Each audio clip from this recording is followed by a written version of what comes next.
Hello students, welcome to my English class with Sanjay ঝা।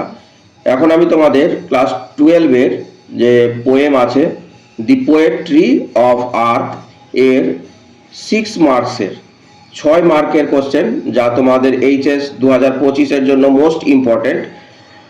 এই দি poetry of earth থেকে 3টা question করেছি ব্রড, মানে 6 মার্কের। এই 3টার বাইরে তোমাকে করতেই হবে না। দেখো, 1 নম্বরে এ ভয়েস উইল রান, এই লাইনটার উপরে কোশ্চেন করবে। হচ্ছে এর উপরে, এই লাইনটার উপরে কোশ্চেন করছে হু ইজ দি পোয়েট, কবি কে, আর whose voice is refer to here. Refer মানে হচ্ছে উল্লেখ করা, কার কণ্ঠস্বরের কথা এখানটাতে উল্লেখ করেছে। আর কি, when will the voice run, আর কখন এই ভয়েসটা শোনা যাবে। প্রথমে হচ্ছে who is the poet, answer হবে the poet is John Keats, কবি হচ্ছে জন কিটস। সেকেন্ড কোশ্চেন হচ্ছে whose voice is refer to here, তার অ্যান্সার হচ্ছে the voice of the grasshopper is refer to here. Grasshopper মানে হচ্ছে ঘাস ফড়িং, ঘাস ফড়িং এর কণ্ঠস্বরের কথা এখানটাতে উল্লেখ করেছে। এগুলো 1 মার্কের 1 করে 2টা, আর 4 মার্কসের একটা কোশ্চেন এর সঙ্গে লাগিয়ে দিবে। সেটা হচ্ছে when will the voice run, তার উত্তর হচ্ছে the earth is exhausted by the scorching heat of the sun in summer. পৃথিবীর যখন ক্লান্ত হয়ে পড়ে, কখন? যখন scorching heat of the sun, সূর্যের ঝলসানো তাপে। কোন সময়? In summer. তোমাদেরকে এর আগের ভিডিওতে আমি বলেছি যে কবি 2টো সিজনের এখানটাতে উল্লেখ করেছে। এক হচ্ছে সামার, যার রিপ্রেজেন্টেটিভ হচ্ছে গ্রাস হোপার, আর অন্যদিকে উইন্টারের কথা বলেছে, যার রিপ্রেজেন্টেটিভ বা প্রতিনিধি হচ্ছে ক্রিকেট, ঝিঝি পোকা। অ্যাট দ্যাট টাইম, এই সময়ে, অল দি বার্ডস আর ফেন্ট, সব পাখিগুলি মূর্ছা যায়। অ্যান্ড ক্যান নট সিং, গান করতে পারে না।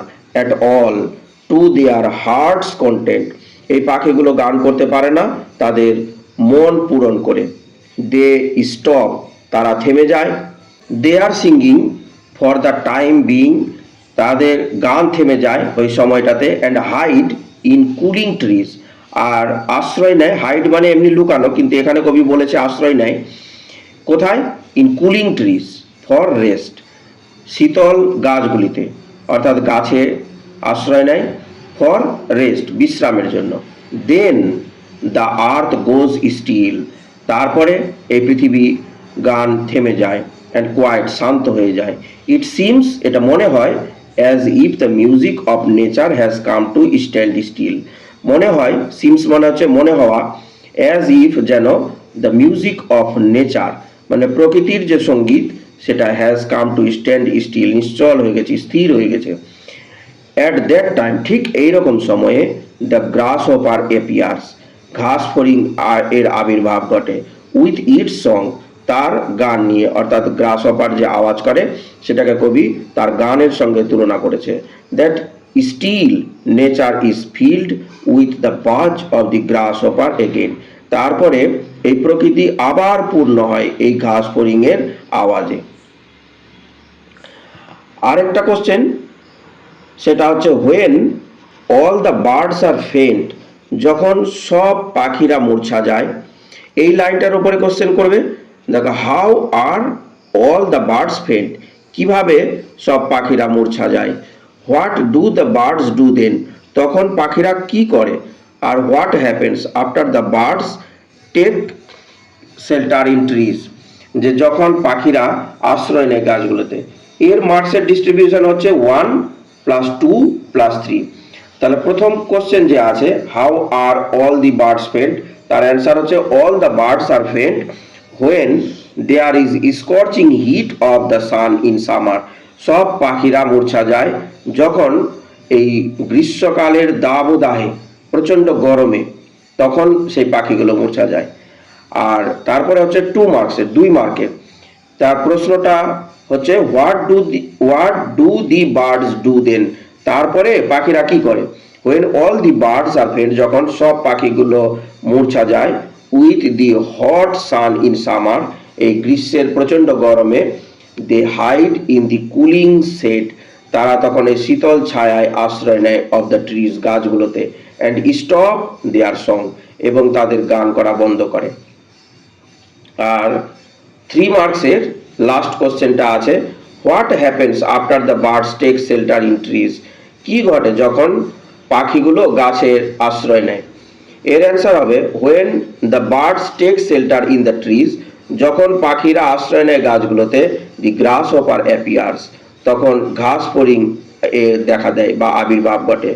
দেন it takes the lead to continue the music of nature, তারপরে এই ঘাস ফড়িংই নেতৃত্ব দেয় প্রকৃতির সঙ্গীতটাকে চালিয়ে নিয়ে যাওয়ার জন্য, কন্টিনিউ করার জন্য।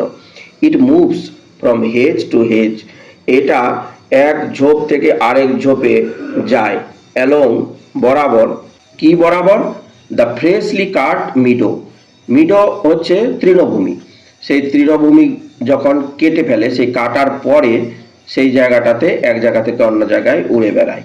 ইট গোজ অন সিঙ্গিং ডেলাইটস, খুব আনন্দেই গান করে, অফ সামার, এই গ্রীষ্মকালে, and this song makes the still and quiet, আর এই গান করে তোলে নিশ্চল এবং শান্ত এই গ্রীষ্মকালে, living and helps continue the music of nature in the season cycle, আর এই সিজনের যে সাইকেল আছে, গ্রীষ্মের পরে যে শীতের কথা বলেছে, সেই কালটাকে আবার কন্টিনিউ করে।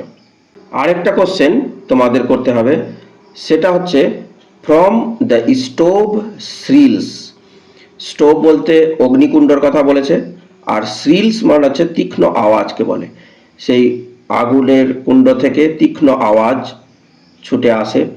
এই লাইনটা তোমাদের দেখতে হবে, সেই লাইনের ওপরে কোশ্চেন হতে পারে হু শ্রিলস ফ্রম দি স্টোভ, এই অগ্নিকুণ্ড থেকে যে তীক্ষ্ণ স্বর আসছে, কে তীক্ষ্ণ স্বর করছে।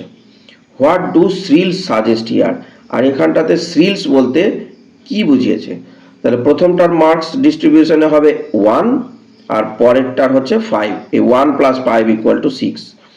প্রথমটা হচ্ছে হু, হু এর উত্তর হচ্ছে দি ক্রিকেট, ঝিঝি পোকা, তারপরে হু এর পরে যা আছে বসে যাবে শ্রিলস ফ্রম দি স্টোভ। আর তারপরে যেটা ব্রড কোশ্চেন আছে 5 মার্কের, সেটা হচ্ছে হোয়াট ডু শ্রিলস সাজেস্ট হিয়ার, এখানে শ্রিলস বলতে কি বুঝিয়েছে। ইন উইন্টার, শীতকালে, the frost seems to create a brooding silence on a loan evening, এই সন্ধ্যাবেলায় শীতের সময় সৃষ্টি করে শীতকালে এই তুষারাচ্ছন্ন যা নিস্তব্ধতা বিরাজ করে। দেন এই নিস্তব্ধতার সময়ে ইট সিমস, মনে হয়, দ্যাট যে the music of nature has come to a steady state, মনে হয় যে প্রকৃতির যে সঙ্গীত আছে সেটা বোধহয় নিশ্চল হয়ে গেল, থেমে গেল। বাট ইট নেভার হ্যাপেন্স, কিন্তু না, এটা কখনোই ঘটে না। As the music of earth is a continuous process, কারণ পৃথিবীর এই সঙ্গীত চলতেই থাকে। The cricket shrills from somewhere near the stove, এই অগ্নিকুণ্ডের কাছ থেকেই, কাছাকাছি জায়গা থেকেই ক্রিকেট মানে ঝিঝি পোকা সে তীক্ষ্ণ স্বরে আওয়াজ করে, and makes the desolate winter alive, আর তখনই এই যে নির্জন শীতকাল সেটা আবার প্রাণবন্ত, জীবন্ত হয়ে যায়, উইথ ইট সং, এই ঝিঝি পোকার আওয়াজে বা সঙ্গীতে। অ্যাকর্ডিং টু কিটস, কবি কিটসের মতে, the cricket is the poet of winter, শীতের কবি হচ্ছে বা শীতের সঙ্গীত শিল্পী হচ্ছে এই ক্রিকেট, ঝিঝি পোকা।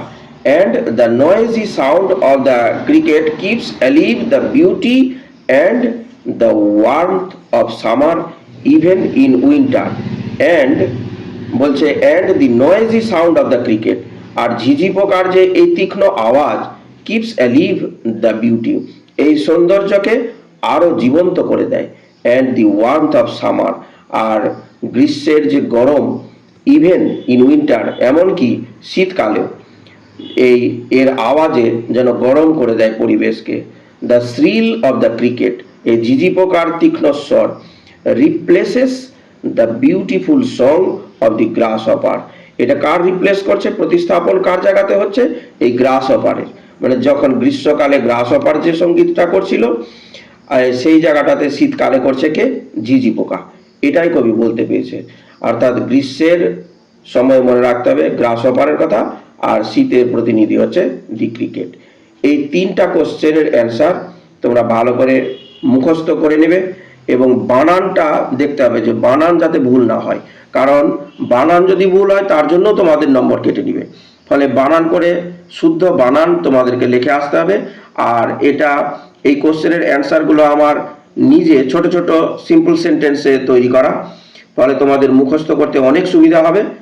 আর এই ধরনের ভিডিও পাওয়ার জন্য তোমাদেরকে অবশ্যই আমার এই চ্যানেলটাকে সাবস্ক্রাইব করো, আর লাইক শেয়ার তো অবশ্যই করতে হবে। কোনো কিছু যদি তোমাদের মন্তব্য করার থাকে বা কোনো কিছু জানার থাকে, তাহলে কমেন্ট বক্সে কমেন্ট করো, আমি অবশ্যই সেটার উত্তর দিব। ধন্যবাদ।